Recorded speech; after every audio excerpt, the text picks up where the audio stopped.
The Budget Justice Coalition expresses deep concern regarding reports of impending budget cuts to basic education. Now, the Basic Education Minister Siviwe Gwarube says the education sector is facing a financial crisis and under immense pressure. Minister says 7 provinces will not be able to cover their annual expenses in the next 4 years unless measures are proactively taken to mitigate this risk. Well, to talk more about this matter, we are joined by the Basic Education Minister Siviwe Gwarube. It's great to have you. Thank you so much for being with us here on the program. Thank you so much, Leanne, and good morning to the viewers of Morning Live. So, Minister, very strong words that you used yesterday, basically saying that there is a pending national crisis that faces the education sector, and 7 provinces will not be able to cover their budget costs by year 2028. Perhaps we can elaborate a little bit more on how dire the situation is. Yeah, Leanne, I think it was quite important for me to come out and take the country into my confidence about what it is that we are seeing. We had seen provinces coming out and saying we won't be able to fill some teacher vacancies, some provinces saying they are under tremendous amount of pressure. And so it was on the back of that I decided to do a full-scale analysis of what the provincial budgets look like and where the budget pressures are. And this was important because it hasn't been quite done in this way, where we are looking at the entire sector and where the problems lie. And it has been a very eye-opening process that the department and I undertook, because we were able then to analyze where each province is, and we were able to make projections of if this current trajectory of allocation of budget continues for the next 3 years, where will we end up in terms of the budget shortfall? So we would be looking at something between 7.9 billion to about 118 billion in 3 years of a shortfall should we continue in this trajectory. And so the point that I sought to make is to say to South Africans, there are a number of things that I want to give assurances about, because there are some things that are, being misrepresented. Number one, that South Africans must be assured that it is my single obsession to try and protect as many teachers as possible. And that when provinces are talking about reducing their basket of posts, they are not saying that they're going to be retrenching teachers, but they are saying they may be forced to not fill vacancies.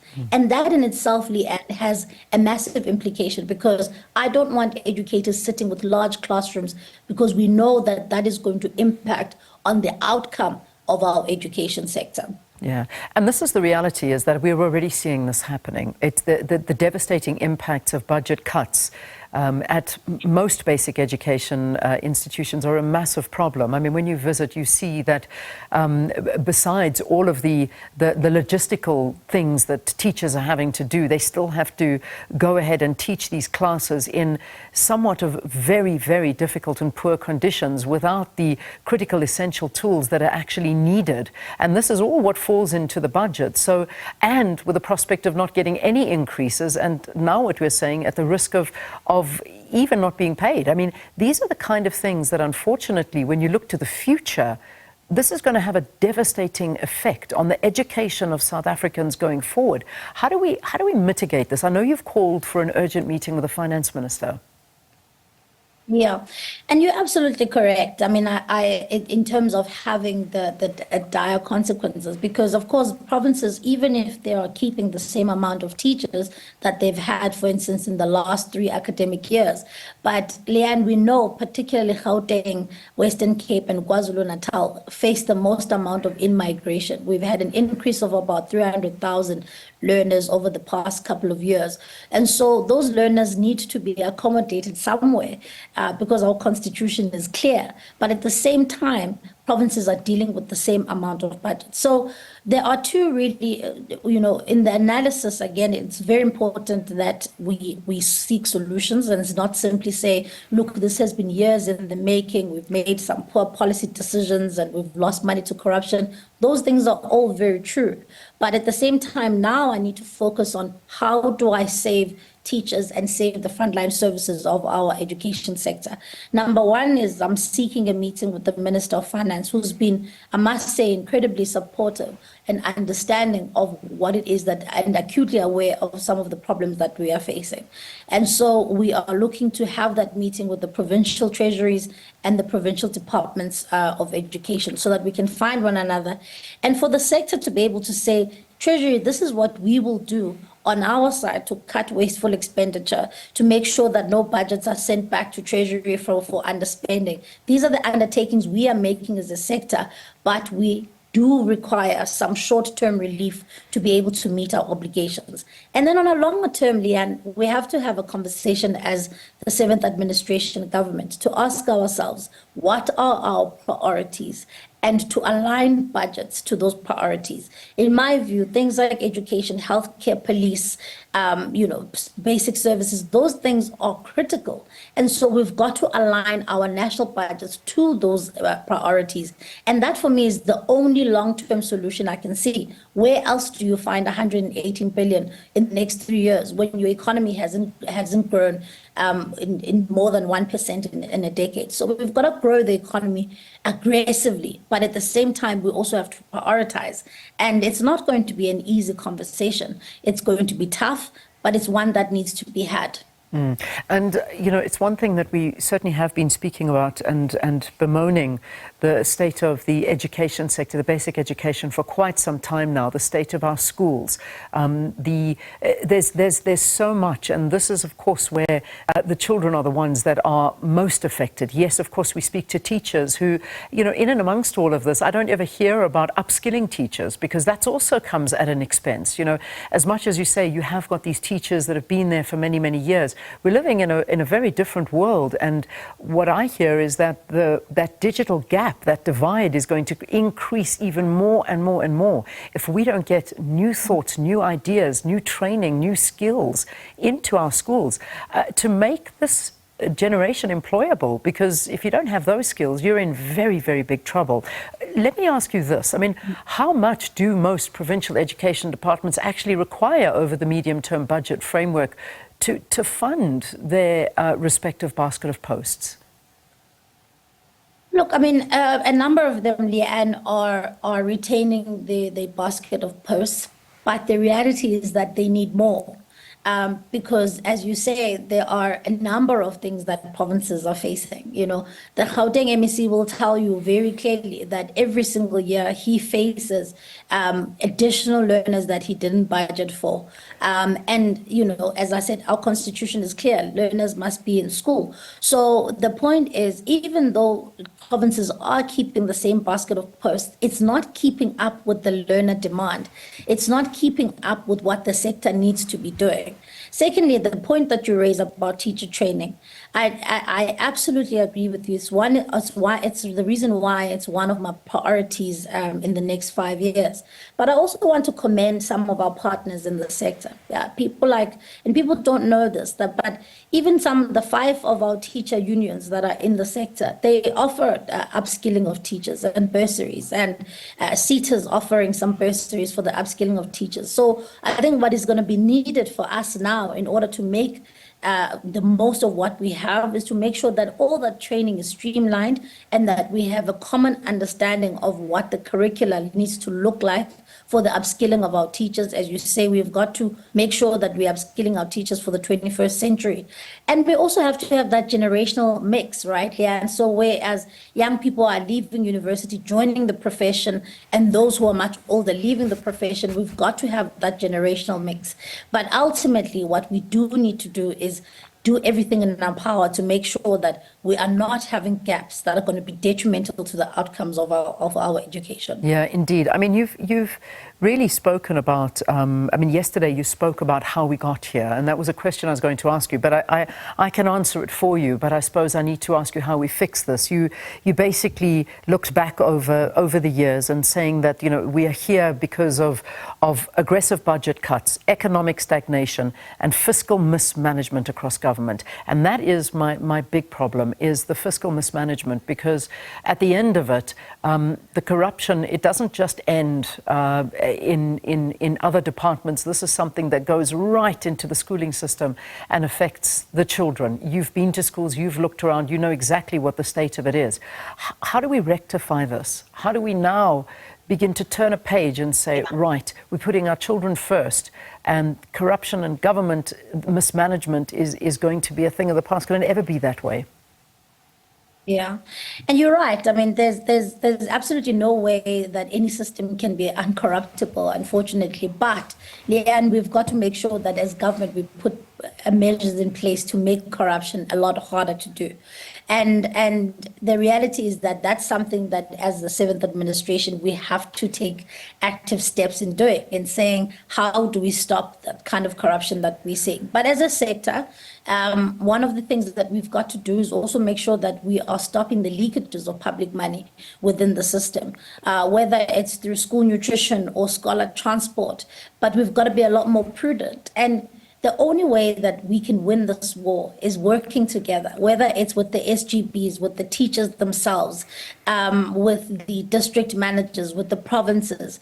It cannot be that it's a few people who are working at head office who are looking out for these things, but it has to be all eyes on the ground, and South Africans understanding that every cent that is lost to graft, to corruption, is cent that could have gone towards making sure that we are sustaining some of our services. Remember, Leanne, one of the things about that is difficult about the Department of Basic Education is that it becomes essentially the epicenter of society's problems. So if you've got a violent society and a violent community and a school in a violent community, you will see that play out in your school. If you are gripped with grinding poverty, you'll see that reflected in your school. And so schools become the microcosms of the communities that they are in.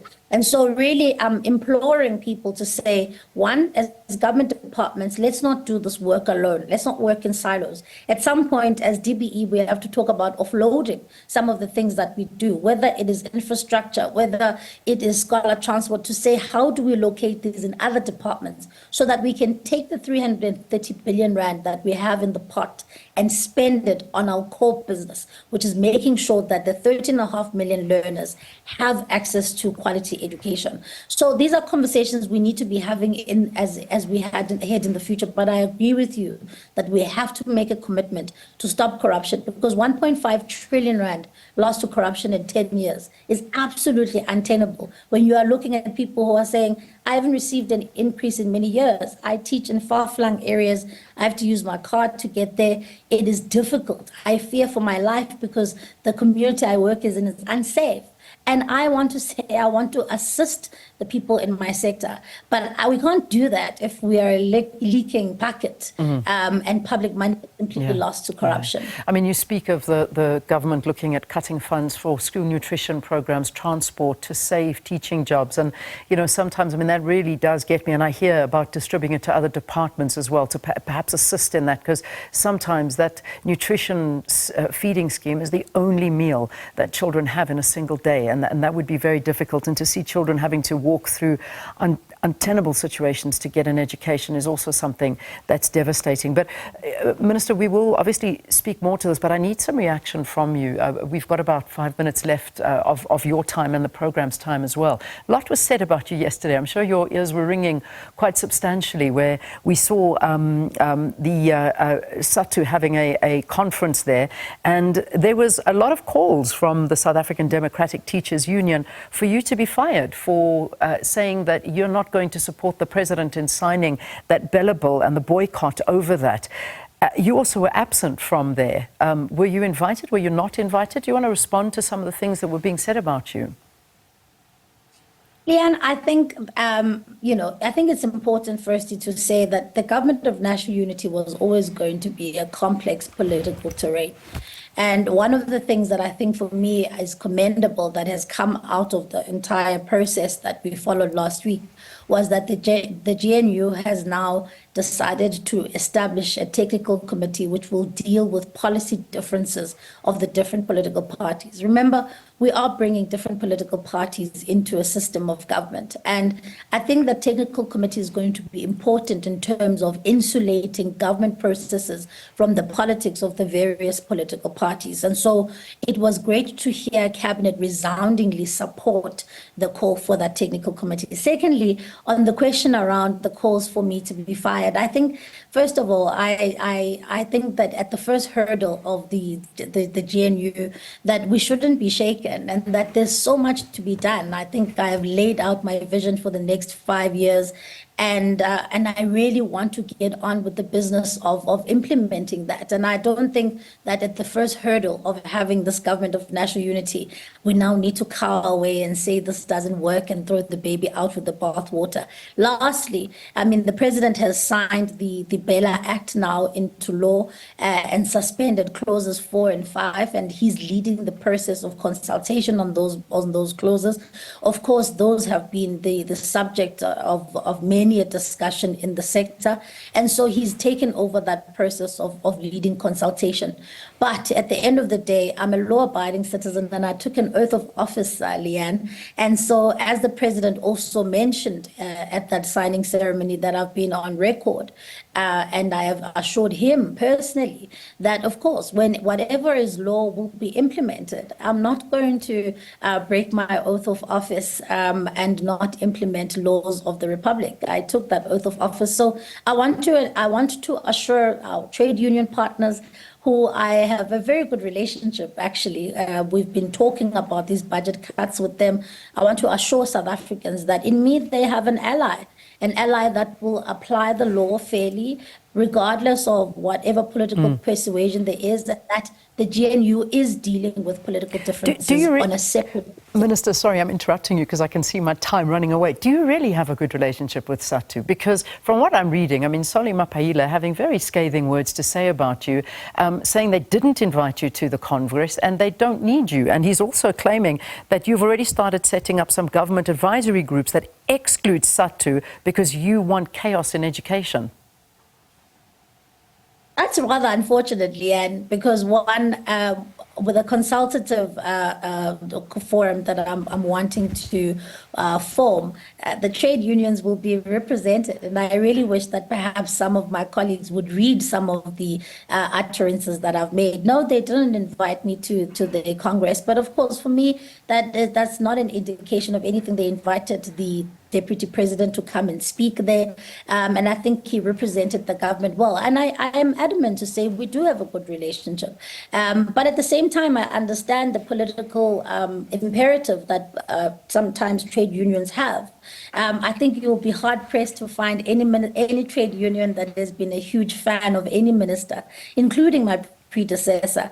And so really, for me, what matters is the relationship that we have behind closed doors, where I am onboarding them about what are we going to do next. I'm onboarding them about my fight to save teachers. That, for me, is what matters, less about the public utterances, really, I suppose, because, as I say, we all have different persuasions. Indeed, indeed. We've got to leave it. I got to literally say goodbye and leave it at that. Minister, thank you. Thanks so much for talking to us and giving us your side of the story when it comes to education.